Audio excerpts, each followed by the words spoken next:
ಯುಗ ಒಂದು ಕ್ಷಣವನ್ನು ಆಗಿ ನಿನ್ನೆ ಬಂದೆ ಅನ್ನೋ ಹಾಗೆ ಅನ್ನಿಸ್ತಾ ಇದೆ. ಜರ್ನಿ ಅಷ್ಟು ಸ್ಮೂತಾಗಿ ಮುಗೀತು.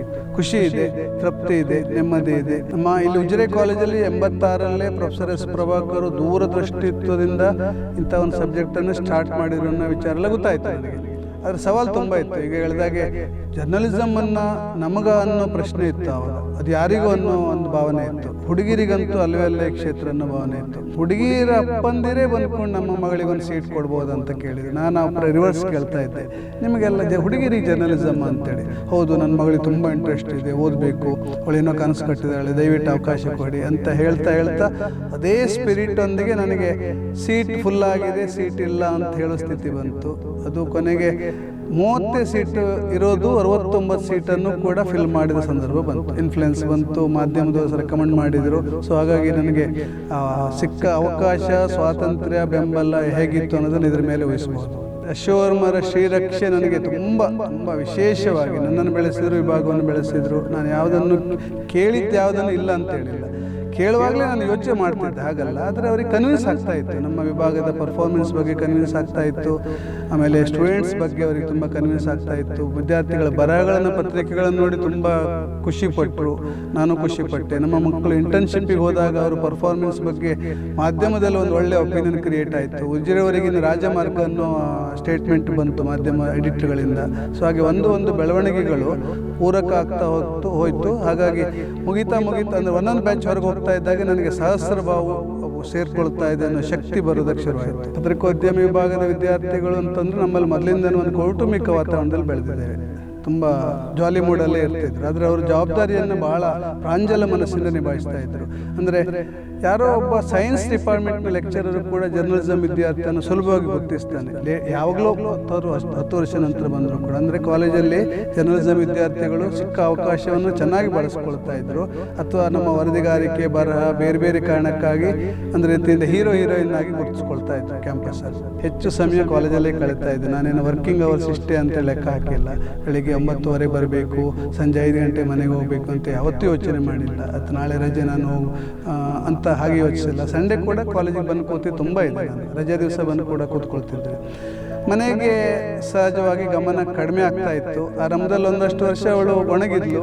ಇದೇನು ನಿಮ್ಮದು ಒಂದೇ ಕಾಲೇಜಾ, ನಿಮ್ಗೊಬ್ಬರಿಗೆ ಕಾಲೇಜಾ, ಎಂತ ಮುಗಿಯೋದೇ ಇಲ್ವಾ ಅಂತ ಕೇಳ್ತಾ ಇದ್ಲು. ಅವಳಿಗೆ ಒಣಗಾಟ ಅರ್ಥ ಆಗ್ತಾ ಇತ್ತು. ಕೊನೆಗೆ ಅವಳಿಗೆ ಕಾಲೇಜ್ ನಿಮ್ಮದು, ಮನೆ ನಮ್ಮದು ಅನ್ನೋ ಹಾಗೆ ಪೂರ್ತಿ ಜವಾಬ್ದಾರಿಯನ್ನು ವಹಿಸ್ಕೊಂಡು ಎಲ್ಲ ವ್ಯವಹಾರ. 99ರಲ್ಲಿ ಮಗ ಬಂದ ಮೇಲೂ ನನ್ನ ಲೈಫಿಗೆ ಒಂದು ತುಂಬ ದೊಡ್ಡ ಟರ್ನಿಂಗ್ ಪಾಯಿಂಟ್ ಅಂದ್ಕೊಳ್ತೇನೆ. ಆಮೇಲೆ ಅವ್ರು ಬೆಳೀತಾ ಬಂದಾಗಲೇ ನನಗೆ ಒಂದು ರೀತಿಯಿಂದ ಫ್ರೆಂಡ್ ಅನ್ನೋ ಹಾಗೆ ಬೆಳೆದ್ಬಿಟ್ಟ.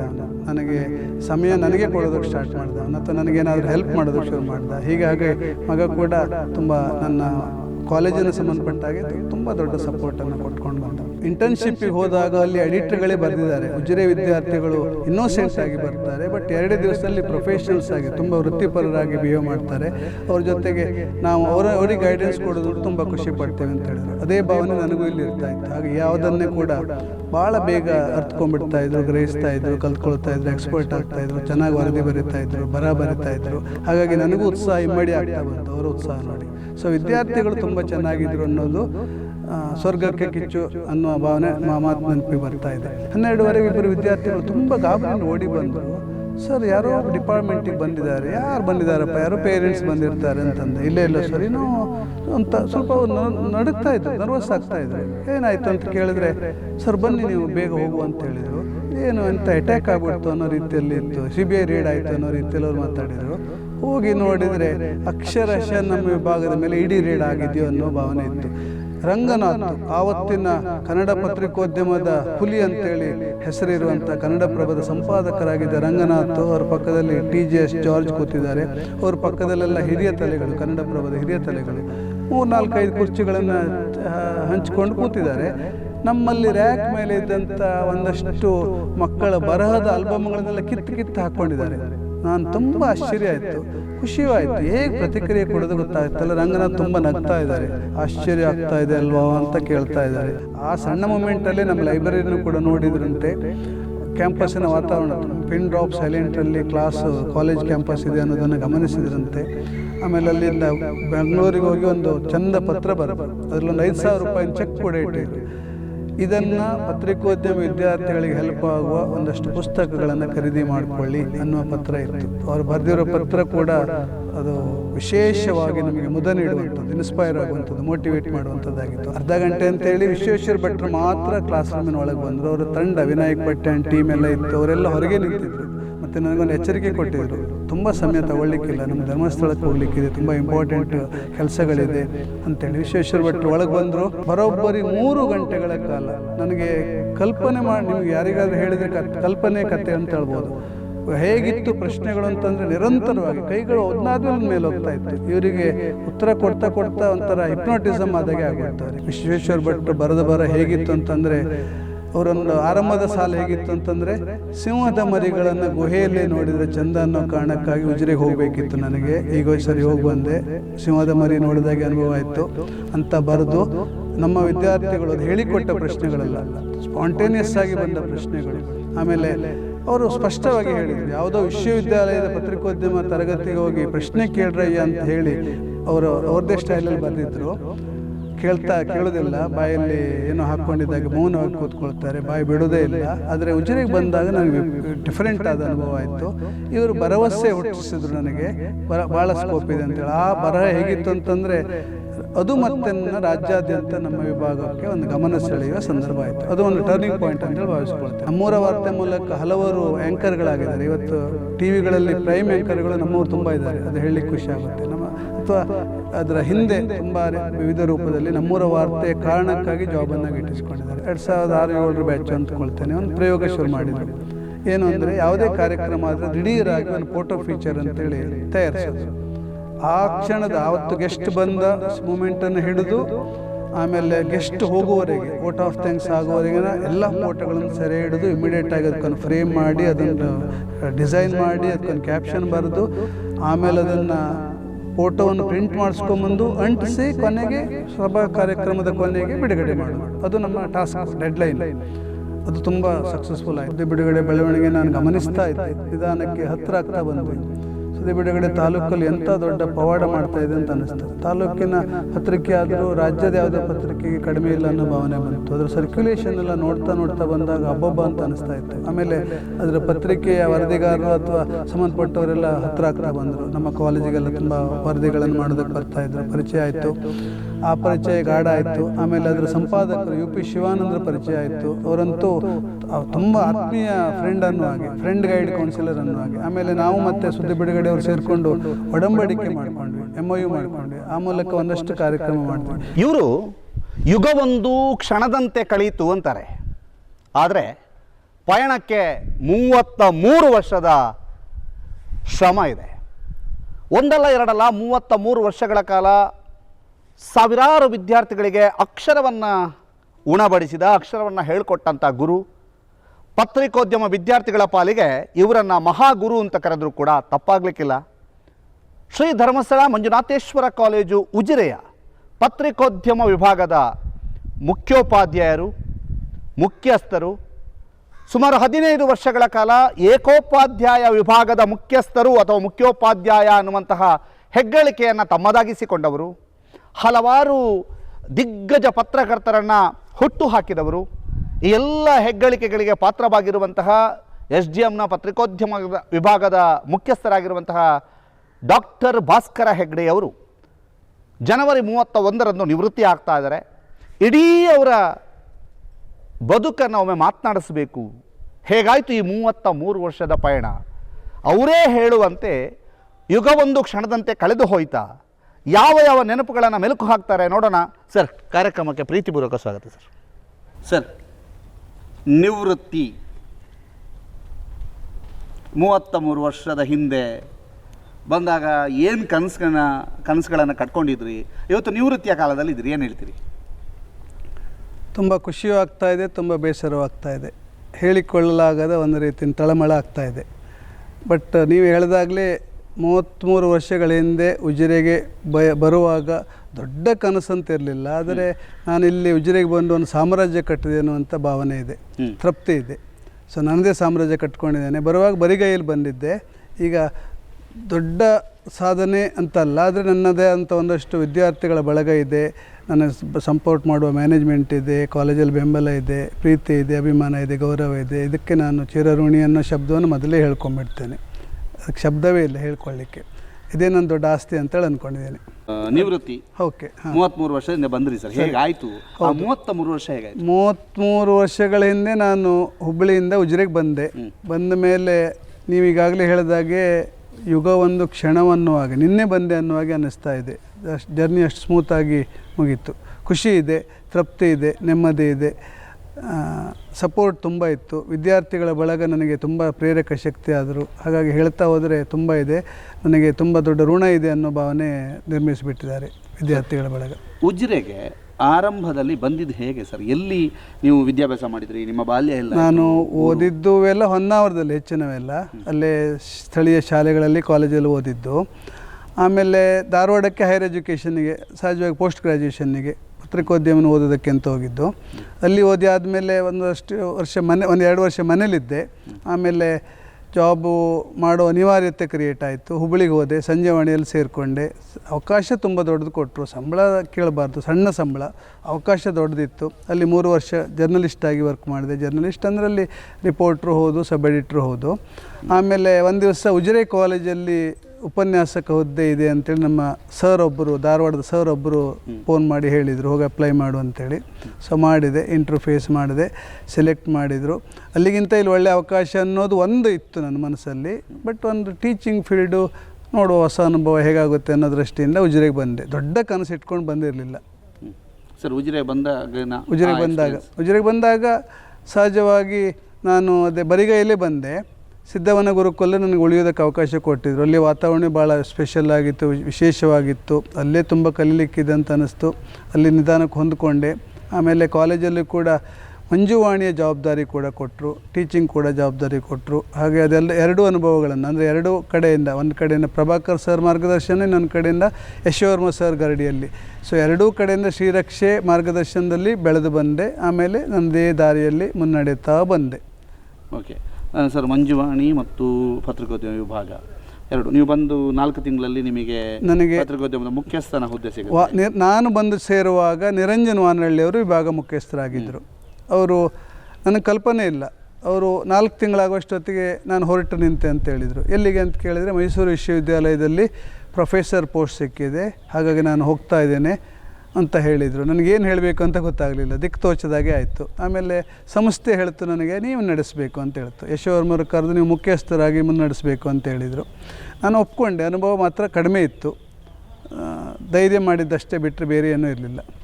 ಓಕೆ ಸರ್, ಆವತ್ತಿನ ಕೆಲವು ನೆನಪುಗಳನ್ನು ಮೆಲುಕು ಹಾಕೋದಾದ್ರೆ, ಯಾಕೆಂತಂದರೆ ಆವತ್ತಿನ ವಿದ್ಯಾರ್ಥಿಗಳು ಆ ಪತ್ರಿಕೋದ್ಯಮಕ್ಕೆ ಅವರನ್ನು ಸೆಟ್ ಮಾಡ್ಕೊಳ್ಳುವಂಥದ್ದು, ಆಗ ಕೂಡ ದೊಡ್ಡ ಮಟ್ಟಿಗೆ ಪತ್ರಿಕೋದ್ಯಮ ಸದ್ದು ಮಾಡಿದಂಥ ಸಬ್ಜೆಕ್ಟ್ ಅಲ್ಲ. ಎಸ್, ಹೌದು, ನೀವು ಹೇಳಿ ತುಂಬ ಒಳ್ಳೆಯ ಪಾಯಿಂಟು. ನಮ್ಮ ಇಲ್ಲಿ ಉಜಿರೆ ಕಾಲೇಜಲ್ಲಿ 86ರಲ್ಲೇ ಪ್ರೊಫೆಸರ್ ಎಸ್ ಪ್ರಭಾಕರ್ ದೂರದೃಷ್ಟಿತ್ವದಿಂದ ಇಂಥ ಒಂದು ಸಬ್ಜೆಕ್ಟನ್ನು ಸ್ಟಾರ್ಟ್ ಮಾಡಿರೋ ಅನ್ನೋ ವಿಚಾರ ಎಲ್ಲ ಗೊತ್ತಾಯಿತು ನನಗೆ. ಆದರೆ ಸವಾಲು ತುಂಬ ಇತ್ತು. ಈಗ ಹೇಳಿದಾಗೆ ಜರ್ನಲಿಸಮನ್ನು ನಮಗೆ ಅನ್ನೋ ಪ್ರಶ್ನೆ ಇತ್ತು ಆವಾಗ. ಅದು ಯಾರಿಗೂ ಅನ್ನೋ ಒಂದು ಭಾವನೆ ಇತ್ತು. ಹುಡುಗಿರಿಗಂತೂ ಅಲ್ಲವೇ ಅಲ್ಲ ಈ ಕ್ಷೇತ್ರ ಅನ್ನೋ ಭಾವನೆ ಇತ್ತು. ಈ ಸಂದರ್ಭದಲ್ಲಿ ನನಗೆ ಕನಿಷ್ಠ ಒಂದು 10 ವಿದ್ಯಾರ್ಥಿಗಳಾದರೂ ಇಲ್ಲದಿದ್ದರೆ ನನ್ನ ಅಸ್ತಿತ್ವ ಇಲ್ಲ ಅನ್ನೋ ಸಮಸ್ಯೆ ಇತ್ತು. ಅದು ನನ್ನ ಸಂಕಟ ಆಗಿತ್ತು. ವಿದ್ಯಾರ್ಥಿಗಳನ್ನು ತಗೊಳ್ಬೇಕಿತ್ತು, ರಿಜಿಸ್ಟರ್ ಮಾಡಬೇಕಿತ್ತು, ಅಡ್ಮಿಷನ್ ಮಾಡಿಸ್ಕೊಳ್ಬೇಕಿತ್ತು. ಕೇಳಿದರೆ ಒಂದು ರೀತಿಯಿಂದ ನನಗೆ ಬೈತಾಯಿದ್ರು, ನೀವು ಎಂತ ಕೇಳ್ತಾ ಇದ್ದೀರಿ, ನಾವು BA ಓದಲಿಕ್ಕೆ ಬಂದಿದ್ದು, ಜರ್ನಲಿಸಮ್ ಎಲ್ಲ ನಮಗಲ್ಲ ಅದು, ಹಾಗೆ ಹೀಗೆ ಅಂತ ಹೇಳ್ತಾಯಿದ್ದು. ನಾನು ಅಸಹಾಯಕನಾಗಿ ಅವರ ಮಾತನ್ನು ಕೇಳಬೇಕಾಗಿ ಬಂತು. 1ನೇ ವರ್ಷ. 2ನೇ ವರ್ಷ ನಿಧಾನಕ್ಕೆ ಚೇತರಿಸ್ಕೊಂಡೆ, ಅಥವಾ ಚೇತರಿಸ್ಕೆ ಆಯಿತು ಅಡ್ಮಿಷನಲ್ಲಿ. 3ನೇ ವರ್ಷ ನನಗೆ ತುಂಬ ಕಾನ್ಫಿಡೆನ್ಸ್ ಬಂತು. ಹುಡುಗಿರ ಅಪ್ಪಂದಿರೇ ಬಂದ್ಕೊಂಡು ನಮ್ಮ ಮಗಳಿಗೊಂದು ಸೀಟ್ ಕೊಡ್ಬೋದು ಅಂತ ಕೇಳಿದ್ರು. ನಾನು ರಿವರ್ಸ್ ಕೇಳ್ತಾ ಇದ್ದೆ, ನಿಮಗೆಲ್ಲ ಹುಡುಗಿರಿಗೆ ಜರ್ನಲಿಸಮ್ ಅಂತೇಳಿ. ಹೌದು, ನನ್ನ ಮಗಳಿಗೆ ತುಂಬ ಇಂಟ್ರೆಸ್ಟ್ ಇದೆ, ಓದಬೇಕು, ಅವಳೇನೋ ಕನಸು ಕಟ್ಟಿದ್ದಾಳೆ, ದಯವಿಟ್ಟು ಅವಕಾಶ ಕೊಡಿ ಅಂತ ಹೇಳ್ತಾ ಅದೇ ಸ್ಪಿರಿಟೊಂದಿಗೆ ನನಗೆ ಸೀಟ್ ಫುಲ್ಲಾಗಿದೆ, ಸೀಟ್ ಇಲ್ಲ ಅಂತ ಹೇಳೋ ಸ್ಥಿತಿ ಬಂತು. ಅದು ಕೊನೆಗೆ 30 ಸೀಟು ಇರೋದು 69 ಸೀಟನ್ನು ಕೂಡ ಫಿಲ್ ಮಾಡಿದ ಸಂದರ್ಭ ಬಂತು. ಇನ್ಫ್ಲುಯೆನ್ಸ್ ಬಂತು, ಮಾಧ್ಯಮದವರು ರೆಕಮೆಂಡ್ ಮಾಡಿದರು. ಸೊ ಹಾಗಾಗಿ ನನಗೆ ಸಿಕ್ಕ ಅವಕಾಶ, ಸ್ವಾತಂತ್ರ್ಯ, ಬೆಂಬಲ ಹೇಗಿತ್ತು ಅನ್ನೋದನ್ನು ಇದ್ರ ಮೇಲೆ ಊಹಿಸಬಹುದು. ಓಕೆ, ಫುಲ್ ಸ್ವಿಂಗಲ್ಲಿ ಮುಂದುವರಿತು. ಸರ್, ನಿಮಗೆ ಇಲ್ಲಿ ಆಗಿನ ಪ್ರಾಂಶುಪಾಲರು ಇರ್ಬೋದು, ಆಗಿನ ಕಾರ್ಯದರ್ಶಿಗಳು ಕೊಟ್ಟಂತಹ ಪ್ರೋತ್ಸಾಹ, ಯಾಕಂತಂದರೆ ನಾನು ಅದನ್ನು ಶಬ್ದಗಳಲ್ಲಿ ಹೇಳೋದಕ್ಕೆ ಕಷ್ಟ. ಯಶೋವರ್ಮರ ಶ್ರೀರಕ್ಷೆ ನನಗೆ ತುಂಬ ವಿಶೇಷವಾಗಿ ನನ್ನನ್ನು ಬೆಳೆಸಿದರು, ವಿಭಾಗವನ್ನು ಬೆಳೆಸಿದರು. ನಾನು ಯಾವುದನ್ನು ಕೇಳಿದ್ದು ಯಾವುದನ್ನು ಇಲ್ಲ ಅಂತೇಳಿಲ್ಲ, ಕೇಳುವಾಗಲೇ ನಾನು ಯೋಚನೆ ಮಾಡ್ತಿದ್ದೆ, ಹಾಗಲ್ಲ. ಆದರೆ ಅವ್ರಿಗೆ ಕನ್ವಿನ್ಸ್ ಆಗ್ತಾಯಿತ್ತು, ನಮ್ಮ ವಿಭಾಗದ ಪರ್ಫಾರ್ಮೆನ್ಸ್ ಬಗ್ಗೆ ಕನ್ವಿನ್ಸ್ ಆಗ್ತಾಯಿತ್ತು. ಆಮೇಲೆ ಸ್ಟೂಡೆಂಟ್ಸ್ ಬಗ್ಗೆ ಅವ್ರಿಗೆ ತುಂಬ ಕನ್ವಿನ್ಸ್ ಆಗ್ತಾಯಿತ್ತು. ವಿದ್ಯಾರ್ಥಿಗಳ ಬರಹಗಳನ್ನು, ಪತ್ರಿಕೆಗಳನ್ನು ನೋಡಿ ತುಂಬ ಖುಷಿಪಟ್ಟರು, ನಾನು ಖುಷಿಪಟ್ಟೆ. ನಮ್ಮ ಮಕ್ಕಳು ಇಂಟರ್ನ್ಶಿಪ್ಪಿಗೆ ಹೋದಾಗ ಅವರು ಪರ್ಫಾರ್ಮೆನ್ಸ್ ಬಗ್ಗೆ ಮಾಧ್ಯಮದಲ್ಲಿ ಒಂದು ಒಳ್ಳೆಯ ಒಪಿನಿಯನ್ ಕ್ರಿಯೇಟ್ ಆಯಿತು. ಉಜಿರೆವರೆಗಿನ ರಾಜಮಾರ್ಗ ಅನ್ನೋ ಸ್ಟೇಟ್ಮೆಂಟ್ ಬಂತು ಮಾಧ್ಯಮ ಎಡಿಟ್ಗಳಿಂದ. ಸೊ ಹಾಗೆ ಒಂದು ಬೆಳವಣಿಗೆಗಳು ಪೂರಕ ಆಗ್ತಾ ಹೋಯಿತು. ಹಾಗಾಗಿ ಮುಗಿತಾ ಅಂದರೆ ಒಂದೊಂದು ಬ್ಯಾಚ್ ಹೊರಗೆ ಹೋಗ್ತಾ ಇದ್ದಾಗ ನನಗೆ ಸಹಸ್ರ ಬಾವು ಸೇರಿಕೊಳ್ತಾ ಇದೆ ಅನ್ನೋ ಶಕ್ತಿ ಬರೋದಕ್ಕೆ ಶುರುವಾಯಿತು.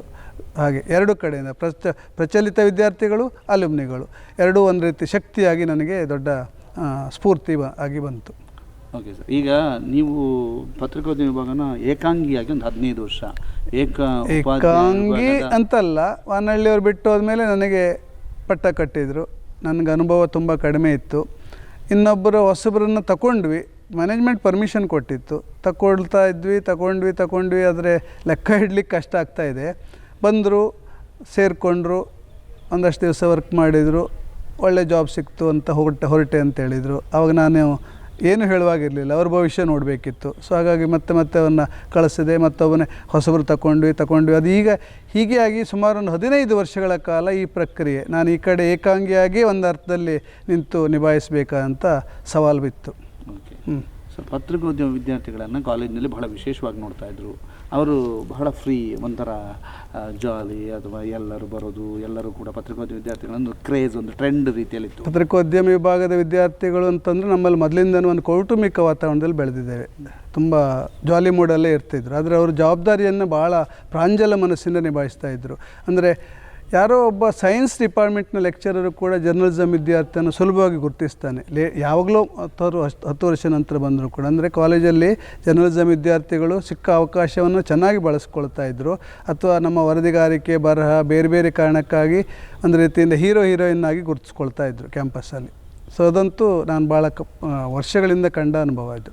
ಸರ್, ವಿಭಾಗದಲ್ಲಿ ತಾವು ಫೇಸ್ ಮಾಡಿದ ಸವಾಲುಗಳು ತುಂಬ ಇತ್ತು, ಒತ್ತಡಗಳು ತುಂಬ ಇತ್ತು. ಆರಂಭದಲ್ಲಿ ಅಡ್ಮಿಷನ್ ಸವಾಲಾಯಿತು. ಅದಾದಮೇಲೆ ಡಿಪಾರ್ಟ್ಮೆಂಟನ್ನು ಕಟ್ಟಿ ಬೆಳೆಸಬೇಕಾದಂಥ ಮ್ಯಾನೇಜ್ಮೆಂಟ್ ಸಪೋರ್ಟ್ ತುಂಬ ಮಾಡಿದೆ. ಆದರೆ ತರಬೇತಿ ಆದಂಥ ಎಕ್ಸ್ಪರ್ಟ್ ಆದಂಥ ಸ್ಟಾಫಿನ ಅವಶ್ಯಕತೆ ಇತ್ತು. ತಂತ್ರಜ್ಞಾನದಲ್ಲಿ ನಿಪುಣರಾದವನು ಬೇಕಿತ್ತು, ಸ್ಟುಡಿಯೋ ಕಟ್ಟಬೇಕಿತ್ತು, ಅದಕ್ಕೆ ಒಂದಷ್ಟು ಟೆಕ್ನಿಕಲ್ ಸಪೋರ್ಟ್ ಬೇಕಿತ್ತು. ಹೀಗೆ ಆ ಥರದ ಸವಾಲುಗಳು ಬರ್ತಾ ಹೋಯಿತು. ಮತ್ತು ಪಬ್ಲಿಸಿಟಿ ಡಿಪಾರ್ಟ್ಮೆಂಟು ನಮ್ಮದು, ಅದಕ್ಕೆ ತುಂಬ ಸವಾಲು ಇದ್ದೇ ಇರುತ್ತೆ ಸಹಜವಾಗಿ. ಇದು ನನಗೆ ಅಂತಲ್ಲ, ಎಲ್ಲ ಕಡೆಗೂ ಇರುವಂಥದ್ದೇ ಕಾಲೇಜುಗಳಲ್ಲಿ. ಹಾಗಾಗಿ ಆ ಪಬ್ಲಿಸಿಟಿಯ ಒತ್ತಡವನ್ನು ನಿಭಾಯಿಸುವಾಗ ಸಹಜವಾಗಿ ಒಂದಷ್ಟು ಫೇಸ್ ಮಾಡಬೇಕಾಗಿ ಬರ್ತಿತ್ತು. ನೀವು ಕಾಲೇಜಿನಲ್ಲೇ ತುಂಬ ಇರ್ತಿದ್ರಿ, ಮತ್ತು ಎಲ್ಲೂ ಮನೆ ಕಡೆಗೆ ಚಿತ್ತ ನೀಡ್ತಿರ್ಲಿಲ್ಲ. 1997ರಲ್ಲಿ ನೀವು ವಿವಾಹ ಆಗ್ತೀರಿ.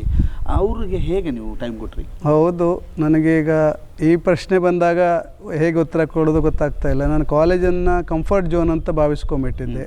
ಹೆಚ್ಚು ಸಮಯ ಕಾಲೇಜಲ್ಲೇ ಕಳೀತಾ ಇದ್ದೆ. ನಾನೇನು ವರ್ಕಿಂಗ್ ಅವರ್ಸ್ ಇಷ್ಟೇ ಅಂತೇಳಿ ಲೆಕ್ಕ ಹಾಕಿಲ್ಲ. ಬೆಳಿಗ್ಗೆ 9:30 ಬರಬೇಕು, ಸಂಜೆ 5 ಗಂಟೆ ಮನೆಗೆ ಹೋಗಬೇಕು ಅಂತ ಯಾವತ್ತೂ ಯೋಚನೆ ಮಾಡಿಲ್ಲ. ಅಥವಾ ನಾಳೆ ರಜೆ ನಾನು ಅಂತ ಹಾಗೆ ಯೋಚಿಸಿಲ್ಲ. ಸಂಡೇ ಕೂಡ ಕಾಲೇಜಿಗೆ ಬಂದು ತುಂಬ ಇದೆ. ನಾನು ರಜೆ ದಿವಸ ಬಂದು ಕೂಡ ಕೂತ್ಕೊಳ್ತಿದ್ದೇನೆ. ಮನೆಗೆ ಸಹಜವಾಗಿ ಗಮನ ಕಡಿಮೆ ಆಗ್ತಾಯಿತ್ತು. ಆರಂಭದಲ್ಲಿ ಒಂದಷ್ಟು ವರ್ಷ ಅವಳು ಗೊಣಗಿದ್ಲು, ಇದೇನು ನಿಮ್ಮದು ಒಂದೇ ಕಾಲೇಜಾ, ನಿಮ್ಗೊಬ್ಬರಿಗೆ ಕಾಲೇಜಾ, ಎಂತ ಮುಗಿಯೋದೇ ಇಲ್ವಾ ಅಂತ ಕೇಳ್ತಾ ಇದ್ಲು. ಅವಳು ಗೊಣಗಾಟ ಅರ್ಥ ಆಗ್ತಾಯಿತ್ತು. ಕೊನೆಗೆ ಅವಳಿಗೆ ಕಾಲೇಜ್ ನಿಮ್ಮದು, ಮನೆ ನಮ್ಮದು ಅನ್ನೋ ಹಾಗೆ ಪೂರ್ತಿ ಜವಾಬ್ದಾರಿಯನ್ನು ವಹಿಸ್ಕೊಂಡು ಎಲ್ಲ ವ್ಯವಹಾರವನ್ನು, ನನ್ನ ಹೋದ ಸಮಯಕ್ಕೆ ಸರಿಯಾಗಿ ಊಟ ತಿಂಡಿ ಕೊಡ್ತಾಯಿದ್ಲು. ಬೇರೆ ಯಾವುದನ್ನೇ ಚಿಂತೆ ಆಗುವಂಥ ತಲೆಬಿಸಿ ಆಗುವಂಥ ಯಾವುದನ್ನು ನನಗೆ ಹೇಳ್ತಾ ಇಲ್ಲ. ಖುಷಿ ಸುದ್ದಿಯನ್ನು ಮಾತ್ರ ಹಂಚ್ಕೊಳ್ತಾ ಇದ್ಲು. ನೀವು ಕಾಲೇಜನ್ನು ನಡೆಸ್ಕೊಂಡು ಹೋದ್ರೆ ಸಾಕು ಅನ್ನೋದನ್ನು ಬಾಯ್ಬಿಟ್ಟು ಹೇಳದೇ ಇದ್ದರೂ ಕೂಡ ನನಗೆ ಅರ್ಥ ಆಗ್ತಾ ಬಂತು. ಅದು ಹಾಗೆ ಸೊ ಇದು ಮುಂದುವರಿತಾ ಬಂತು. ಮಗನ ಕೂಡ 99ರಲ್ಲಿ ಮಗ ಬಂದ ಮೇಲೂ ನನ್ನ ಲೈಫಿಗೆ ಒಂದು ತುಂಬ ದೊಡ್ಡ ಟರ್ನಿಂಗ್ ಪಾಯಿಂಟ್ ಅಂದ್ಕೊಳ್ತೇನೆ. ಮಗನ ಜೊತೆಗೆ ಈಗ ಅನ್ನಿಸ್ತಾ ಇದೆ, ಸಹಜವಾಗಿ ಅವರ ಬಾಲ್ಯಕ್ಕೆ ನಾವು ಹೆಚ್ಚು ಸಮಯ ಕೊಡಬೇಕು, ನಮ್ಮ ಅಟೆನ್ಷನ್ ತುಂಬ ಬೇಕಿತ್ತು ಅನಿಸುತ್ತೆ. ಆದರೆ ಅಷ್ಟು ಕೊಡಲಿಕ್ಕೆ ಆಗಿಲ್ಲ ಅನ್ನೋ ಬೇಸರ ಇದೆ.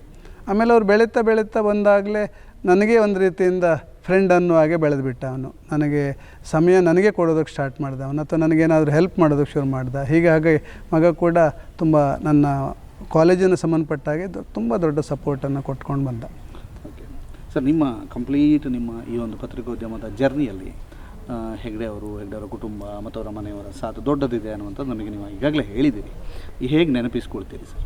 ಖಂಡಿತ ಹೇಳಲೇಬೇಕಾದ ಅಂಶ. ನಾನು ಮತ್ತೊಮ್ಮೆ ರಿಪೀಟ್ ಮಾಡ್ತೇನೆ, ನನಗೆ ತುಂಬ ಅವಕಾಶಗಳಿತ್ತು, ತುಂಬ ಸ್ವಾತಂತ್ರ್ಯ ಇತ್ತು, ಆಮೇಲೆ ತುಂಬ ಬೆಂಬಲ ಸಿಕ್ತು. ಇದು ಮೂರು ತುಂಬ ಇಂಪಾರ್ಟೆಂಟ್ ಆಗುತ್ತೆ ಒಂದು ಬೆಳವಣಿಗೆಯಲ್ಲಿ, ಡಿಪಾರ್ಟ್ಮೆಂಟ್ ಬೆಳವಣಿಗೆಯಲ್ಲಿ, ನನ್ನ ಬೆಳವಣಿಗೆಯಲ್ಲಿ. ಸೊ ಧರ್ಮಸ್ಥಳದಲ್ಲೂ ಕೂಡ ನಾನು ಯಾವುದೇ ಟಾಸ್ಕನ್ನು ಭಾಳ ಪ್ರಾಂಜಲ ಮನಸ್ಸಿಂದ ಅಕ್ಸೆಪ್ಟ್ ಮಾಡ್ತಿದ್ದೆ, ನಿಭಾಯಿಸ್ತಾ ಇದ್ದೆ. ಅದು ಹೆಗಡೆಯವರಿಗೆ ಅಥವಾ ಅವ್ರ ಕುಟುಂಬದವರಿಗೂ ತುಂಬ ಮನದಟ್ಟಾದಾಗೆ ಅನ್ನಿಸ್ತು ನನಗೆ. ಅವ್ರ ವಿಶ್ವಾಸ ಗಳಿಸ್ಕೊಂಡೆ ಅಂತ ನನಗೆ ಖುಷಿ ಆಯಿತು. ಹಾಗಾಗಿ ಅಲ್ಲಿಯ ಪಬ್ಲಿಸಿಟಿ, ಮಸ್ತಕಾಭಿಷೇಕ ಅಥವಾ ನಡಾವಳಿ ಸಂದರ್ಭಗಳಲ್ಲಿ ಅವರು ಕೊಟ್ಟ ಅವರ ನಿರೀಕ್ಷೆಗೆ ಸ್ಪಂದಿಸಿದೆ ಅಂತ ಭಾವನೆ ಇತ್ತು. ಸೊ ಅದನ್ನು ಎಕ್ಸ್ಪ್ರೆಸ್ ಕೂಡ ಮಾಡಿದರು. ಹಾಗಾಗಿ ನನಗೂ ಹೊಸ ಹೊಸ ರೀತಿಯಿಂದ ಹುರುಪು ಬಂತು, ಜವಾಬ್ದಾರಿಗಳನ್ನು ನಿಭಾಯಿಸೋದಕ್ಕೆ ನನ್ನಿಂದ ಸಾಧ್ಯ ಅನ್ನೋ ಭಾವನೆ ಬಂತು. ಹಾಗಾಗಿ ಧರ್ಮಸ್ಥಳದ ಸಪೋರ್ಟನ್ನು ನಾನು ಮರೆಯೋದಕ್ಕೆ ಸಾಧ್ಯ ಇಲ್ಲ. ಅದಕ್ಕೆ ಸರಿಯಾಗಿ ಕಾಲೇಜಿನಲ್ಲೂ ವಾತಾವರಣ ಇತ್ತು, ಪೂರಕ ವಾತಾವರಣ ಇತ್ತು. ಓಕೆ ಸರ್, ಒಂದು ಕಡೆ ಮಂಜುವಾಣಿ, ಮತ್ತೊಂದು ಕಡೆ ಮಂಜುವಾಣಿ. ಹೌದು. ಈ ವಿದ್ಯಾರ್ಥಿಗಳು ಅಂತಂದಾಗ ನಿಮಗೆ ಏನು ನೆನಪಾಗುತ್ತೆ ನಿಮ್ಮ ವಿದ್ಯಾರ್ಥಿಗಳ ನೆನಪಿಸಿಕೊಂಡಾಗ? ಸಹಜವಾಗಿ ಮಂಜುವಾಣಿ ಪ್ರಾಕ್ಟಿಕಲ್ ಫೀಲ್ಡ್ ಆಯಿತು, ಕ್ಲಾಸ್ ಬಂದಾಗ ಥಿಯರಿ ಆಯಿತು. ಇದನ್ನು ಸಮನ್ವಯಗೊಳಿಸುವ ಜವಾಬ್ದಾರಿ ನನಗಿತ್ತು. ಮಕ್ಕಳನ್ನು ಮಂಜುವಾಣಿಯ ಕಡೆಗೂ ಕೂಡ ಎಳ್ಕೊಂಡು ಹೋಗುವ, ಅಂದರೆ ಅವರು ಕೂಡ ಆ ಕಡೆ ಗಮನ ಹರಿಸುವ ಹಾಗೆ ನಾನು ಮಾಡೋದಕ್ಕೆ ಪ್ರಯತ್ನ ಪಟ್ಟೆ. ಇದು ನನಗೂ ಹೆಲ್ಪ್ ಆಯಿತು, ಅವರಿಗೂ ಹೆಲ್ಪ್ ಆಯಿತು. ಮಂಜುವಾಣಿಗೂ ಕೂಡ ಪೂರ್ತಿ ಗಮನ ಕೊಡೋದಕ್ಕೆ ಕಷ್ಟ ಆಗ್ತಾಯಿತ್ತು, ಸಮಯದ ಕೊರತೆ ಆಗ್ತಾಯಿತ್ತು. ಆದರೆ ಇರುವ ಸೀಮಿತ ಅವಕಾಶದಲ್ಲಿ ಮಂಜುವಾಣಿ ಕಡೆಗೂ ನಾನು ಹೋಗ್ತಾಯಿದ್ದೆ, ಅಲ್ಲಿ ವರ್ಕ್ ಮಾಡ್ತಾಯಿದ್ದೆ, ಎಡಿಟಿಂಗ್ ಮಾಡ್ತಾಯಿದ್ದೆ, ಸಬ್ ಎಡಿಟ್ರಾಗಿ ಒಂದು ರೀತಿಯಿಂದ ಖುಷಿ ಪಡ್ತಾಯಿದ್ದೆ. ಸರ್, ವೃತ್ತಿಪರ ಕೋರ್ಸ್ ಇದು. ಇಲ್ಲಿ ಡಿಗ್ರಿ ಮಾಡಿದವರು ಈಗ ದೊಡ್ಡ ದೊಡ್ಡ ಹುದ್ದೆಯಲ್ಲಿದ್ದಾರೆ.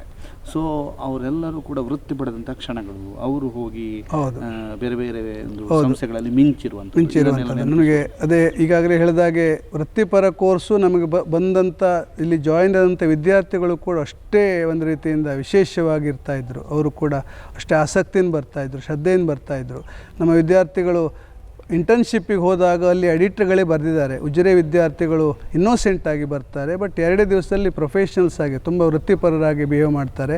ಅವ್ರ ಜೊತೆಗೆ ನಾವು ಅವರಿಗೆ ಗೈಡೆನ್ಸ್ ಕೊಡೋದಂತ ತುಂಬ ಖುಷಿ ಪಡ್ತೇವೆ ಅಂತ ಹೇಳಿದರು. ಅದೇ ಭಾವನೆ ನನಗೂ ಇಲ್ಲಿ ಇರ್ತಾಯಿತ್ತು. ಹಾಗೆ ಯಾವುದನ್ನೇ ಕೂಡ ಭಾಳ ಬೇಗ ಅರ್ಥಕೊಂಡ್ಬಿಡ್ತಾಯಿದ್ರು, ಗ್ರಹಿಸ್ತಾಯಿದ್ರು, ಕಲ್ತ್ಕೊಳ್ತಾಯಿದ್ರು, ಎಕ್ಸ್ಪರ್ಟ್ ಆಗ್ತಾಯಿದ್ರು, ಚೆನ್ನಾಗಿ ವರದಿ ಬರೀತಾಯಿದ್ರು, ಬರೀತಾಯಿದ್ರು. ಹಾಗಾಗಿ ನನಗೂ ಉತ್ಸಾಹ ಇಮ್ಮಡಿ ಆಗ್ತಾ ಬಂತು ಅವರ ಉತ್ಸಾಹ ನೋಡಿ.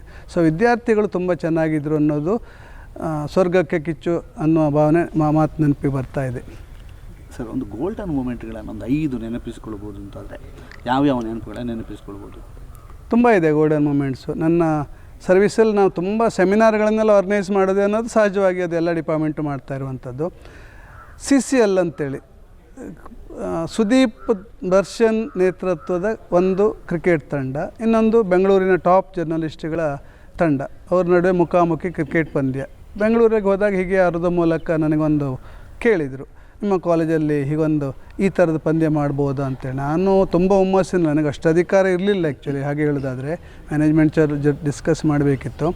ನಾನು ಎಸ್ ಅಂತ ಹೇಳ್ಕೊಂಬಂದ್ಬಿಟ್ಟೆ.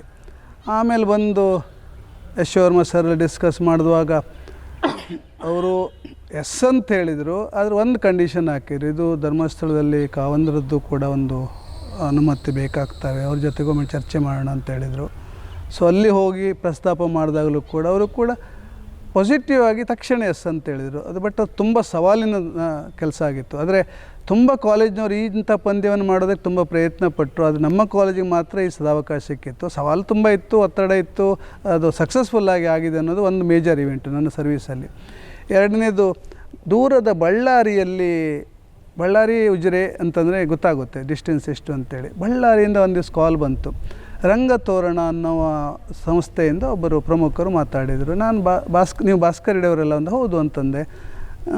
ನಮ್ಮಲ್ಲೊಂದು ನಾಟಕ ಸ್ಪರ್ಧೆ ಆಗುತ್ತೆ, ರಾಜ್ಯ ಮಟ್ಟದ್ದು, ತುಂಬ ತಂಡ ಬರ್ತವೆ, ನೀವು ತಪ್ಪಿ ನನಗೆ ಮಾಡಿದ್ರಿ, ನಮ್ಮಲ್ಲಿ ಕಲ್ಚರಲ್ ಸೆಂಟರ್ ಇದೆ, ಡ್ರಾಮಾ ಸೆಂಟರ್ ಇದೆ, ಅವ್ರ ನಂಬರ್ ಕೊಡ್ತೇನೆ, ಅದು ಅವ್ರಿಗೆ ಹೇಳಿ ಅಂತಂದೆ. ಇಲ್ಲ ಪರ್ಪಸ್ಫುಲಿ ನಿಮಗೆ ಮಾಡಿದ್ದು ಅಂತೇಳಿ. ಏನು ವಿಷಯ ಅಂತ ಕೇಳಿದೆ. ಮೀಡಿಯಾದಲ್ಲೆಲ್ಲ ತುಂಬ ಹೇಳಿದರು, ಉಜಿರೆ ಕಾಲೇಜಿನ ವಿದ್ಯಾರ್ಥಿಗಳನ್ನು ಬಳಸ್ಕೊಂಡು ನಿಮ್ಗೆ ತುಂಬ ಹೆಲ್ಪ್ ಆಗುತ್ತೆ, ರಂಗೋತ್ಸವಕ್ಕೆ ಒಳ್ಳೆ ಪ್ರಚಾರ ಕೊಡ್ತಾರೆ ಅಂತಾಯಿತು. ಸೊ ಆ ಭಾವನೆಯಿಂದಾಗಿ ನಿಮ್ಮನ್ನು ಕಾಂಟ್ಯಾಕ್ಟ್ ಮಾಡಿದೆ. ನನಗೊಂದಿಷ್ಟು ವಿದ್ಯಾರ್ಥಿಗಳನ್ನು ಕಳಿಸ್ಬೋದು ಅಂತ ಕೇಳಿದರು. ನಾನು ಎಸ್ ಅಂತ ಹೇಳಿದೆ, ಏನು ಹಿಂದೆ ಮುಂದೆ ಯೋಚಿಸಲಿಲ್ಲ. ಪ್ರಾಂಶುಪಾಲರು ಅನುಮತಿ ಕೊಡ್ತಾರಂತ ಗೊತ್ತಿತ್ತು. ಆಮೇಲೆ ಯೋಚನೆ ಮಾಡಿದೆ, ಅವ್ರ ನಿರೀಕ್ಷೆಗೆ ಸ್ಪಂದಿಸುವ ವಿದ್ಯಾರ್ಥಿಗಳು ಇದ್ದಾರಲ್ವ ಅಂತ ಯೋಚನೆ ಮಾಡಿದೆ. ಪಟ್ಟಂತೇಳಿ ಒಂದು ಲಿಸ್ಟ್ ಮಾಡಿದೆ, ಅವ್ರಿಗೆ ಕಳಿಸ್ಕೊಟ್ಟೆ. ಓಕೆ ಆಯಿತು, ಹೋದರು.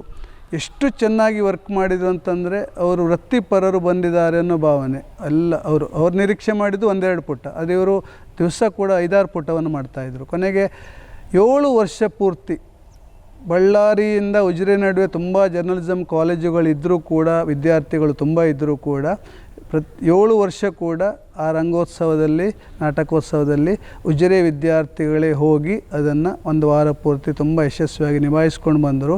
ಇದು ವಿಭಾಗಕ್ಕೂ ಕೂಡ ತುಂಬ ಪ್ರಚಾರ ಸಿಕ್ತು, ಪಬ್ಲಿಸಿಟಿ ಸಿಕ್ತು. ಹಾಗಾಗಿ ಅದು ಕೂಡ ಅವಿಸ್ಮರಣೀಯ ಘಟನೆ.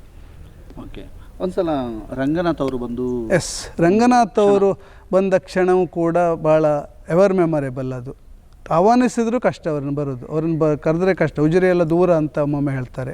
ನಾನು ನ್ಯೂಸನ್ನು ಬಿಟ್ಟು ಹೇಗೆ ಬರಲಿ ಅಂತ ಕೇಳ್ತಾರೆ. ಸಹಜವಾಗಿ ಅವ್ರದ್ದಾದಂಥ ತಾಪತ್ರ ಹೇಳಿಕೊಳ್ತಾರೆ. ಕರೆಸೋದಕ್ಕೆ ಟ್ರೈ ಮಾಡಿದ್ವಿ, 1-2-3 ಸಾರಿ ಒಪ್ಕೊಂಡ್ರು. ಆಮೇಲೆ ಅನಿವಾರ್ಯ ಕಾರಣದಿಂದ ಕ್ಯಾನ್ಸಲ್ ಮಾಡಿ. ಆದರೆ ಮಜಾ ಅಂತಂದರೆ ಭಾಳ ಸಹಜ, ಭಾಳ ವಿಶೇಷ ಅಂತಂದರೆ ಭಾಳ ಕುತೂಹಲದ ಬೆಳವಣಿಗೆ ನಡೆದೋಯ್ತು. ಒಂದು ದಿವಸ ಮಧ್ಯಾಹ್ನ 12:30 ಅಷ್ಟೊತ್ತಿಗೆ ಹುಲಿ ಅಂತೇಳಿ ಅಂದ್ಕೊಂಡಿರುವಂಥ ರಂಗನಾಥ್ ನಮ್ಮ ವಿಭಾಗದಲ್ಲಿದ್ದಾರೆ. ನಾನು ಲೈಬ್ರರಿ ಅಲ್ಲ, ನಾನು ಆವತ್ತು ಮಂಜುಶ್ರೀ ಪ್ರೆಸ್ಸಲ್ಲಿದ್ದೆ, ನಮ್ಮ ಕ್ಯಾಂಪಸ್ಸಲ್ಲಿ ಇರುವಂಥ ಪ್ರೆಸ್ಸಲ್ಲಿದ್ದೆ. 12:30 ಇಬ್ಬರು ವಿದ್ಯಾರ್ಥಿಗಳು ತುಂಬ ಗಾಬರಿಯಿಂದ ಓಡಿ ಬಂದರು. ಸರ್, ಯಾರೋ ಡಿಪಾರ್ಟ್ಮೆಂಟಿಗೆ ಬಂದಿದ್ದಾರೆ. ಯಾರು ಬಂದಿದ್ದಾರಪ್ಪ? ಯಾರೋ ಪೇರೆಂಟ್ಸ್ ಬಂದಿರ್ತಾರೆ ಅಂತಂದೆ. ಇಲ್ಲ ಸರ್, ಏನೋ ಅಂತ ಸ್ವಲ್ಪ ಅವ್ರು ನಡುಗ್ತಾಯಿದ್ರು, ನರ್ವಸ್ ಆಗ್ತಾಯಿದ್ರು. ಏನಾಯಿತು ಅಂತ ಕೇಳಿದ್ರೆ, ಸರ್ ಬನ್ನಿ ನೀವು ಬೇಗ ಹೋಗುವ ಅಂತ ಹೇಳಿದರು. ಏನು ಎಂಥ ಅಟ್ಯಾಕ್ ಆಗಿಬಿಡ್ತು ಅನ್ನೋ ರೀತಿಯಲ್ಲಿ ಇತ್ತು, CBI ರೇಡ್ ಆಯಿತು ಅನ್ನೋ ರೀತಿಯಲ್ಲಿ ಅವ್ರು ಮಾತಾಡಿದರು. ಹೋಗಿ ನೋಡಿದರೆ ಅಕ್ಷರಶಃ ನಮ್ಮ ವಿಭಾಗದ ಮೇಲೆ ಇಡೀ ರೇಡ್ ಆಗಿದೆಯೋ ಅನ್ನೋ ಭಾವನೆ ಇತ್ತು.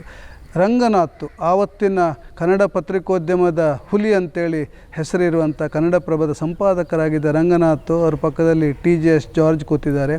ಅವ್ರ ಪಕ್ಕದಲ್ಲೆಲ್ಲ ಹಿರಿಯ ತಲೆಗಳು, ಕನ್ನಡಪ್ರಭದ ಹಿರಿಯ ತಲೆಗಳು 3-4-5 ಕುರ್ಚಿಗಳನ್ನು ಹಂಚಿಕೊಂಡು ಕೂತಿದ್ದಾರೆ.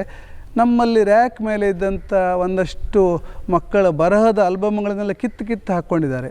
ನಾನು ತುಂಬ ಆಶ್ಚರ್ಯ ಆಯಿತು, ಖುಷಿಯೂ ಆಯಿತು. ಹೇಗೆ ಪ್ರತಿಕ್ರಿಯೆ ಕೊಡೋದು ಗೊತ್ತಾಗ್ತಲ್ಲ. ರಂಗನಾಥ್ ತುಂಬ ನಗ್ತಾ ಇದ್ದಾರೆ. ಆಶ್ಚರ್ಯ ಆಗ್ತಾ ಇದೆ ಅಲ್ವಾ ಅಂತ ಕೇಳ್ತಾ ಇದ್ದಾರೆ. ಏನು ಹೇಳೋದು? ಹೌದು, ಉಜಿರೆ ಕಾಲೇಜಿನ ವಿದ್ಯಾರ್ಥಿಗಳನ್ನು ಒಮ್ಮೆ ಡಿಪಾರ್ಟ್ಮೆಂಟನ್ನು ನೋಡಿ ಬರಬೇಕು ಅಂತ ತುಂಬ ಆಸೆ ಇತ್ತು. ನಿಮಗೆ ಹೇಳದೆ ಬರಬೇಕು ಅಂತ ಇತ್ತು. ಮಂಗಳೂರಿಗೆ ಬಂದಿದ್ವಿ, ಬೆಂಗಳೂರಿಗೆ ಹೋಗ್ತಾ ಇದ್ವಿ. ಹಾಗಾಗಿ ಬಂದ್ವಿ. ನಾವು ಇನ್ನು ನಿಲ್ಲೋದಿಲ್ಲ, 5 ನಿಮಿಷ ಕಾಲಾವಕಾಶ ನೋಡಿದ್ವಿ. ನಿಮ್ಮ ಬರಹಗಳನ್ನೆಲ್ಲ ನೋಡಿದ್ವಿ. 1-2 ವಿದ್ಯಾರ್ಥಿಗಳನ್ನು ಮಾತಾಡಿಸಿದ್ವಿ ಈ ನಡುವೆ.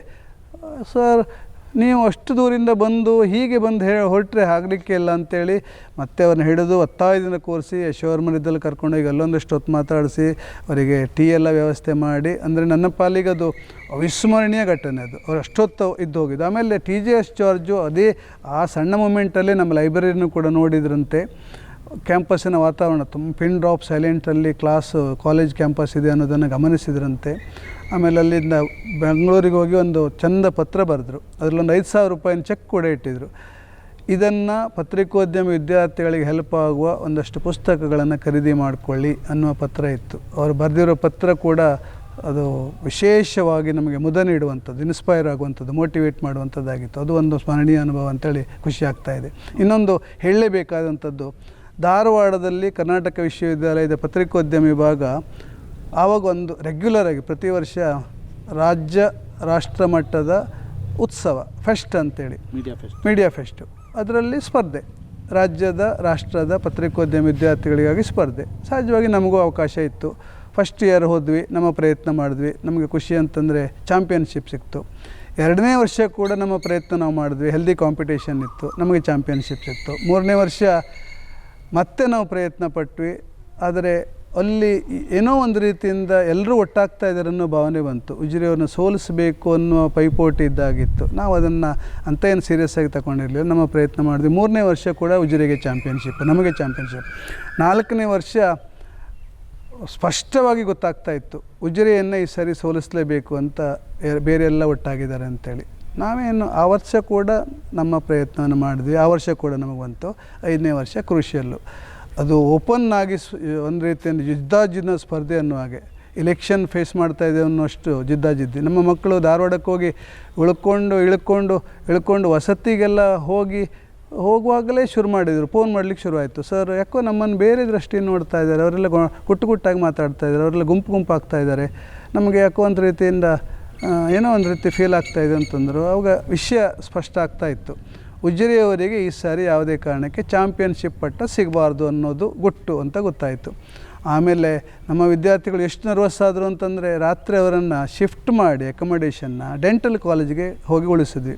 ಒಂದು ರೀತಿಯಿಂದ ಏನೋ ಹೇಳ್ತಾರಲ್ಲ, ಈಗ ರೆಸಾರ್ಟಿಗೆ ಹೋಗಿ ಉಳಿಸಿದ್ರು, ಆ ರೀತಿ ಆಯಿತು ವಾತಾವರಣ. ಆಮೇಲೆ ಅಲ್ಲಿ ಹೋಗಿ ಅವರಿಗೆ ಹೋಗಿ ಅಲ್ಲಿ ಒಂದಿಷ್ಟು ಕೌನ್ಸಿಲಿಂಗ್ ಎಲ್ಲ ಮಾಡಿ, ಆದರೆ ಬೆಳಿಗ್ಗೆ ಮತ್ತೆ ಹೋಗಿ ತಿಂಡಿ ತಿಂದಾಗುವಷ್ಟೊತ್ತಿಗೆ ಒಂದು 2-3 ವಿದ್ಯಾರ್ಥಿಗಳು ಹೇಳಿದರು, ಸರ್ ನಮಗೆ ಹೆಲ್ತ್ ಪ್ರಾಬ್ಲಮ್ ಇದೆ, ದಯವಿಟ್ಟು ನಮಗೆ ಕಾಂಪೀಟ್ ಮಾಡಲಿಕ್ಕೆ ಆಗ್ತಾಯಿಲ್ಲ. ಆಮೇಲೆ ಇದು ಒಂದು ರೀತಿಯಿಂದ ಕೃಷ್ಣ ಅರ್ಜುನನಿಗೆ ಗೀತೋಪದೇಶ ಮಾಡಿದ ನೆನಪು ಬಂತು. ಇಲ್ಲಿಂದ ಕೂತ್ಕೊಂಡು ನಾನು ಒಂದಿಷ್ಟು ಹೇಳಿದೆ, ನೀವೇನಾದರೂ ಸ್ಪರ್ಧೆ ಮಾಡದೆ ಹೆಲ್ತು ಅದು ಇದು ಅಂತ ಅಂದ್ಕೊಂಡು ಸೀರಿಯಸ್ ಆಗಿ ನೋಡೋಣ ಎಲ್ಲ ಅಂದ್ಕೊಳ್ತೇನೆ.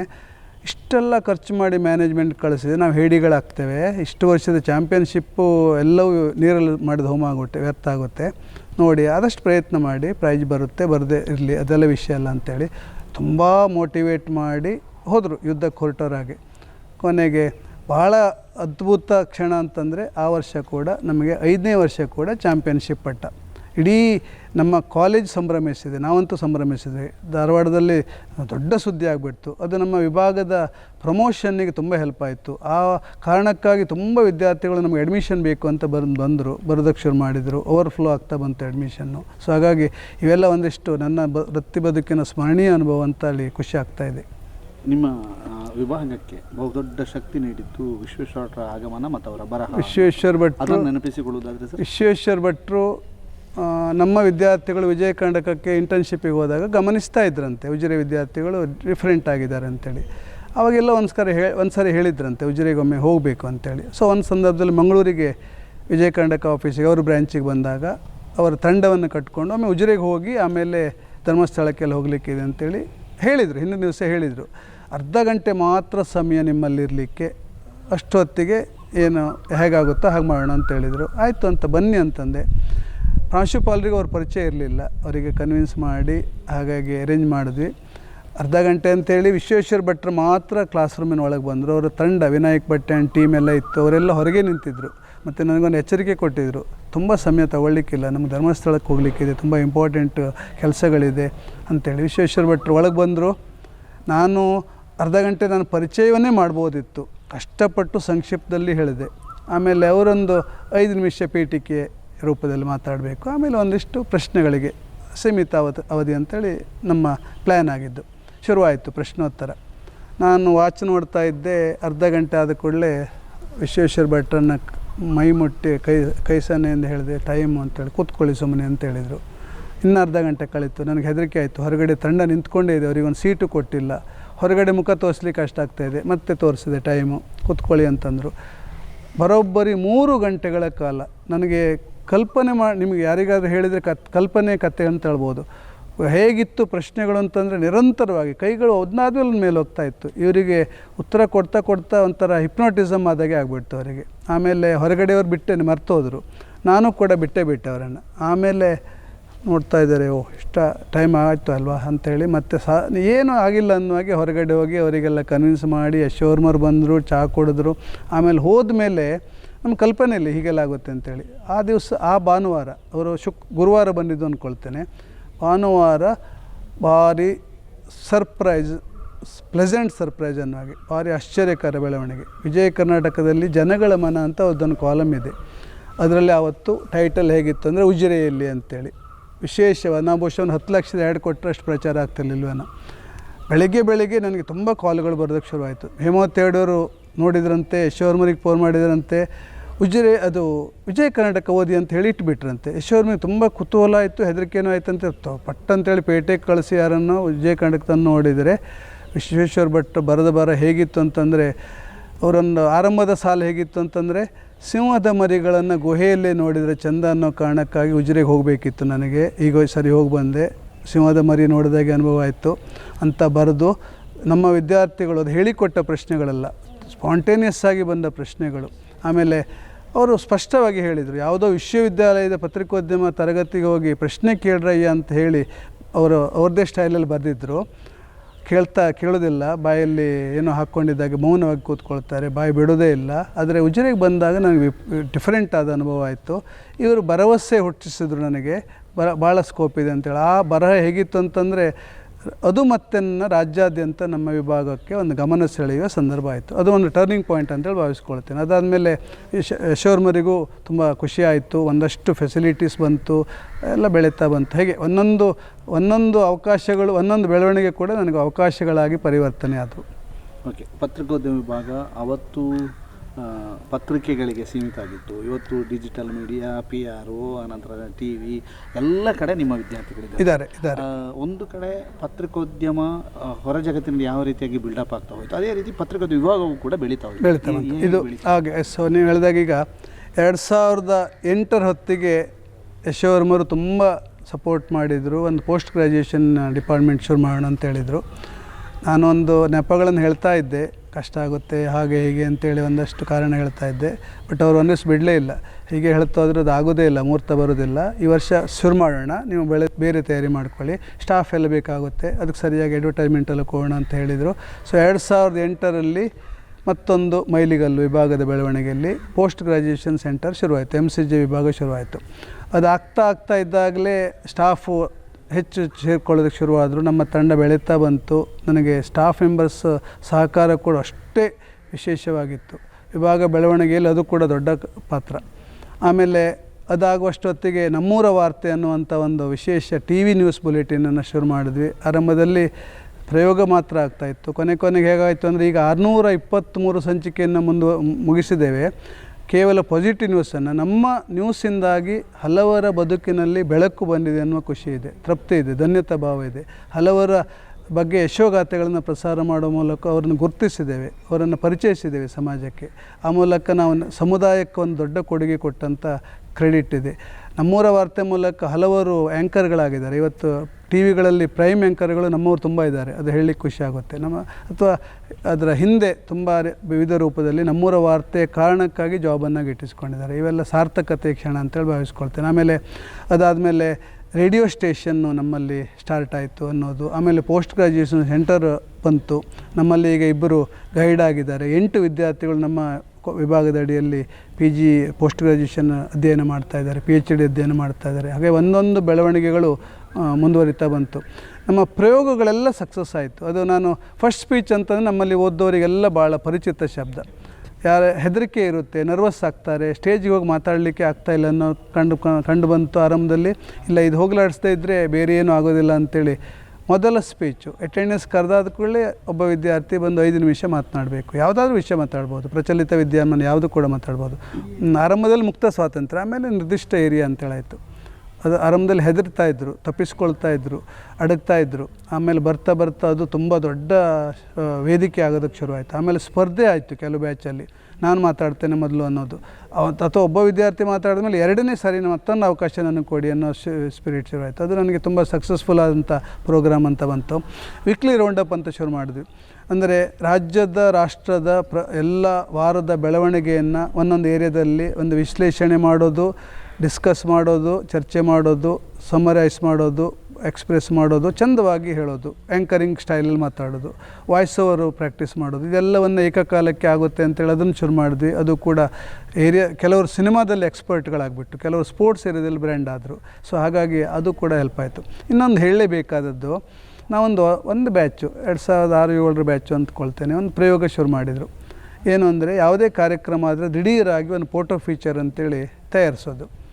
ಆ ಕ್ಷಣದ ಆವತ್ತು ಗೆಸ್ಟ್ ಬಂದ ಮೂಮೆಂಟನ್ನು ಹಿಡಿದು ಆಮೇಲೆ ಗೆಸ್ಟ್ ಹೋಗುವವರೆಗೆ, ವೋಟ್ ಆಫ್ ಥ್ಯಾಂಕ್ಸ್ ಆಗುವವರೆಗಿನ ಎಲ್ಲ ಫೋಟೋಗಳನ್ನು ಸೆರೆ ಹಿಡಿದು ಇಮಿಡಿಯೇಟಾಗಿ ಅದಕ್ಕೊಂದು ಫ್ರೇಮ್ ಮಾಡಿ, ಅದನ್ನು ಡಿಸೈನ್ ಮಾಡಿ, ಅದಕ್ಕೊಂದು ಕ್ಯಾಪ್ಷನ್ ಬರೆದು, ಆಮೇಲೆ ಅದನ್ನು ಫೋಟೋವನ್ನು ಪ್ರಿಂಟ್ ಮಾಡಿಸ್ಕೊಂಬಂದು ಅಂಟಿಸಿ ಕೊನೆಗೆ ಸಭಾ ಕಾರ್ಯಕ್ರಮದ ಕೊನೆಗೆ ಬಿಡುಗಡೆ ಮಾಡೋದು. ಅದು ನಮ್ಮ ಟಾಸ್ಕು, ಡೆಡ್ಲೈನು.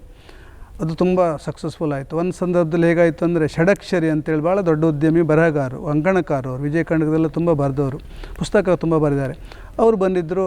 ಆರಂಭದಲ್ಲಿ ನಮ್ಮ ವಿದ್ಯಾರ್ಥಿಗಳಿಗೆ ಒಂದು ಚಿಗುರು ಅಂತ ಮಾಡ್ತಾರೆ, ಅದು ತುಂಬ ದಿವಸದಿಂದ ಮಾಡಿರುವಂಥ ಪ್ರಯೋಗ. ಅದು ಬಿಡುಗಡೆ ಆಯಿತು. ಷಡಕ್ಷರಿ ಅವರು ಬಿಡುಗಡೆ ಮಾಡಿದರು. MC ಮಾಡೋರು ಹೇಳಿದರು, ಇದು ವಿದ್ಯಾರ್ಥಿಗಳ ಕೈಗನ್ನಡಿ ಹಾಗೆ ಹೀಗೆಲ್ಲ ಹೇಳಿದರು. ಅವರು ಖುಷಿಯಿಂದ ಬಿಡುಗಡೆ ಮಾಡಿದರು. ಅದ್ರ ಬಗ್ಗೆ 1-2 ಮಾತನ್ನು ಹೇಳಿದರು ತಮ್ಮ ಭಾಷಣದಲ್ಲಿ. ಅದೆಲ್ಲ ಆಗಿ ಕೊನೆಗೆ ವೋಟ್ ಆಫ್ ಥ್ಯಾಂಕ್ಸ್ಗಿಂತ ಮುಂಚೆ ಮತ್ತೆ MC ಅನೌನ್ಸ್ ಮಾಡಿದರು. ಈಗ ಮತ್ತೊಮ್ಮೆ ಪತ್ರಿಕೋದ್ಯಮ ವಿದ್ಯಾರ್ಥಿಗಳು ಈಗ ತಾನೇ ರೂಪಿಸಿರುವ ಇವತ್ತಿನ ಕಾರ್ಯಕ್ರಮವನ್ನು ಬಿಂಬಿಸಿರುವ ಕನ್ನಡಿ ಅಂತಿರುವ ವಿಶೇಷ ಸಂಚಿಕೆಯೊಂದನ್ನು ಇವತ್ತಿನ ಮುಖ್ಯ ಅತಿಥಿ ಷಡಕ್ಷರಿ ಅವರು ಬಿಡುಗಡೆ ಮಾಡಬೇಕು ಅಂತೇಳಿ ಅನೌನ್ಸ್ ಮಾಡ್ತಾ ಇದ್ದಾರೆ. ಅವ್ರಿಗೆ ಸಿಟ್ಟು ಬಂದುಬಿಡ್ತು, ಮುಖದಲ್ಲಿ ತುಂಬ ಬದಲಾವಣೆ ನಮ್ಗೆ ಕಂಡು ಬಂತು. ನಾನು ಎಷ್ಟು ಅಂತ ಮಾಡೋದು, ಆವಾಗೊಂದು ಮಾಡಿದ್ನಲ್ಲ, ಮತ್ತೆ ನಾನು ಮಾಡೋದಿಲ್ಲ, ಬೇರೆಯವ್ರಿಗೆ ಹೇಳಿ ಅಂತ ಹೇಳಿದರು. ಸಹಜವಾಗಿ ಹೇಳಿದರು ಅನಿಸುತ್ತೆ, ಕೋಪ ಬಂತು. ಆದರೆ ಯಶೋವರ್ಮರಿಗೆ ಅದು ವಿಷಯ ಗೊತ್ತಿತ್ತು. ಆವಾಗ ಹೇಳಿದರು, ನೀವು ಒಮ್ಮೆ ಜಸ್ಟ್ ರಿಲೀಸ್ ಮಾಡಿ ಸರ್, ಆಮೇಲೆ ಅಂತ ಹೇಳಿದರು, ಅಷ್ಟೇ ಹೇಳ್ತಾಯಿದ್ರು. ಅವ್ರು ಹೇಳಿದರು ಅನ್ನೋ ಕಾರಣಕ್ಕಾಗಿ ಅನಿಸುತ್ತೆ, ಕೊಡಿ ಅಂತ ಹೇಳಿದರು.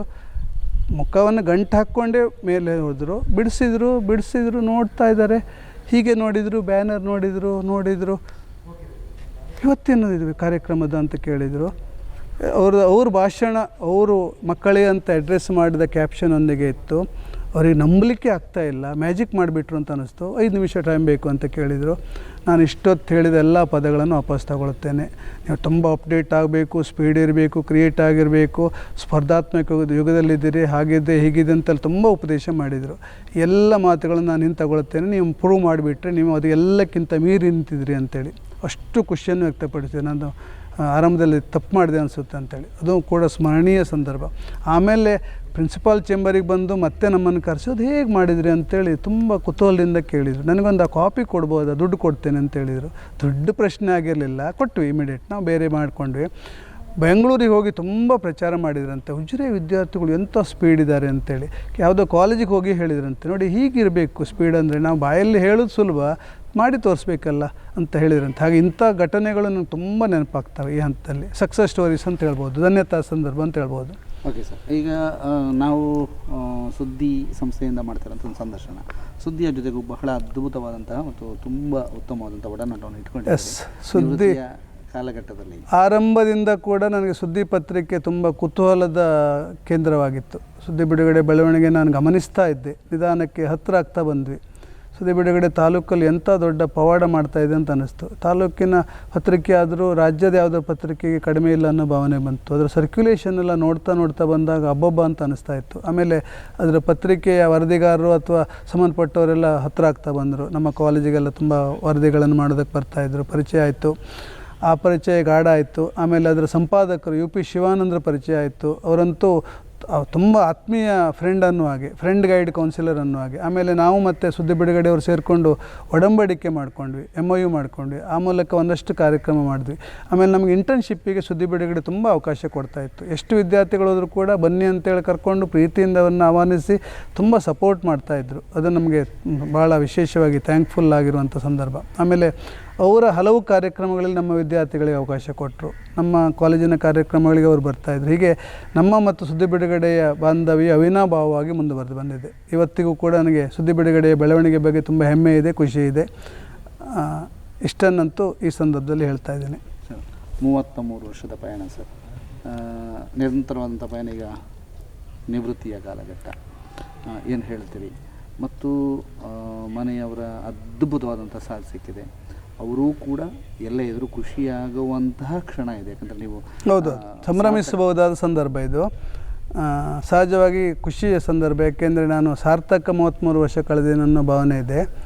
ಮುಂದೆ ಒಂದಷ್ಟು ನನಗೆ ಇನ್ನೂ ಒಂದಷ್ಟು ಓದಬೇಕು ಅನ್ನುವಂಥ ಹಂಬಲ ಇದೆ. ಒಂದಷ್ಟು ಯಾವುದಾವುದೋ ದೇಶ ಸುತ್ತಬೇಕು ಅನ್ನೋ ಹಂಬಲ ಇದೆ. ಒಂದಷ್ಟು ಸ್ಥಳ ಹೋಗಬೇಕು ಅಂತ ಹಂಬಲ ಇದೆ. ಇನ್ನೇನೋ ಒಂದಷ್ಟು ಯೋಜನೆಗಳಿದೆ. ಅದು ಎಷ್ಟರ ಮಟ್ಟಿಗೆ ಸಾಕಾರ ಆಗುತ್ತೋ ಗೊತ್ತಿಲ್ಲ.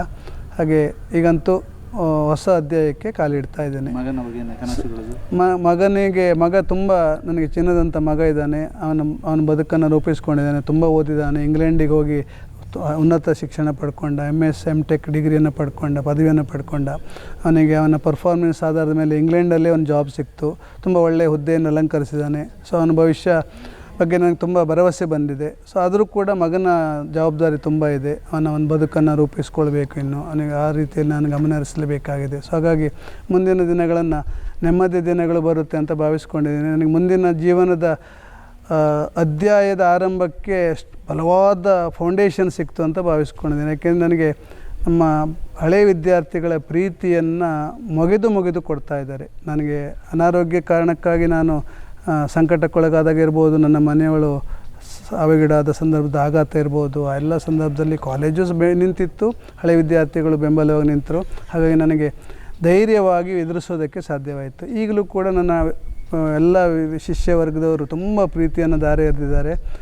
ನಾನು ಬಹುಶಃ ಜೀವನ ಪೂರ್ತಿ ಮೆಲುಕು ಹಾಕ್ಕೊಂಡಿದ್ದರೆ ಇದ್ದರೂ ಸಾಕಾಗಲಿಕ್ಕಿಲ್ಲ ಅಂತ ಭಾವನೆ ಬರ್ತಾಯಿದೆ. ಹಾಗಾಗಿ ನನಗೆ ತುಂಬ ಧೈರ್ಯ ಬಂದಿದೆ, ಮುಂದಿನ ಬದುಕು ಹಸನಾಗಿರುತ್ತೆ ಅಂತೇಳಿ ಭರವಸೆ ಸಿಕ್ಕಿದೆ. ಸರ್ ಧನ್ಯವಾದ ನಮ್ಮ ಜೊತೆಗೆ ಮಾತನಾಡಿದ್ದಕ್ಕೆ. ಇಷ್ಟು ಹೊತ್ತು ಸುದ್ದಿ ಬೆಳಗಕ್ಕೆ ಶುಭ ಕೋರ್ತಾ ಇದ್ದೀನಿ. Thank you sir. ಇಲ್ಲಿ ತನಕ ಬಹಳ ವಿಶೇಷವಾಗಿ ಬಹಳಷ್ಟು ವಿಚಾರಗಳಿಗೆ ಬಗ್ಗೆ ಮಾತನಾಡಿದರು ಮತ್ತು ಒಂದಷ್ಟು ವಿಚಾರಗಳು ಸುದ್ದಿ ಬಿಡುಗಡೆ ಪತ್ರಿಕೆಯಲ್ಲಿ ವಿಶೇಷವಾದಂಥ ಸಂದರ್ಶನವನ್ನು ಕೂಡ ಮಾಡಿದ್ದೇವೆ, ಅಲ್ಲಿಯೂ ಕೂಡ ಒಂದಷ್ಟು ಮಾತನಾಡಿದ್ದಾರೆ. ಅದರ ಜೊತೆಗೆ ನಿವೃತ್ತಿಯ ಹಂತದಲ್ಲಿ ಒಂದು ವಿಶೇಷವಾದಂಥ ಕಾರ್ಯಕ್ರಮ ಭಾಸ್ಕರ ಪರ್ವ ಜನವರಿ 31ನೇ ತಾರೀಕು ಕೂಡ ನಡೆಯಲಿಕ್ಕೆ, ಅವತ್ತು ಕೂಡ ಮತ್ತಷ್ಟು ಅವರು ಮಾತನಾಡಲಿಕ್ಕಿದ್ದಾರೆ. ಇದು ಈ ಕ್ಷಣದ ವಿಶೇಷವಾದಂತಹ ಒಂದು ಸಂದರ್ಶನ. ನಮ್ಮ ಜೊತೆಗೆ ಇಷ್ಟು ಹೊತ್ತು ಕಳೆದು ತಮ್ಮ ಅನುಭವದ ಮಾತುಗಳನ್ನು ಹಂಚಿಕೊಂಡಿದ್ದಕ್ಕೆ ಪ್ರೀತಿಪೂರ್ವಕ ಧನ್ಯವಾದ ಸರ್. ಆದಿತ್ಯ ಶೆಟ್ಟಿ ಬಳಂಜ ಜೊತೆಗೆ ದಾಮೋದರ ದೊಂಡೋಲೆ, ಸುದ್ದಿ ನ್ಯೂಸ್, ಉಜಿರೆ.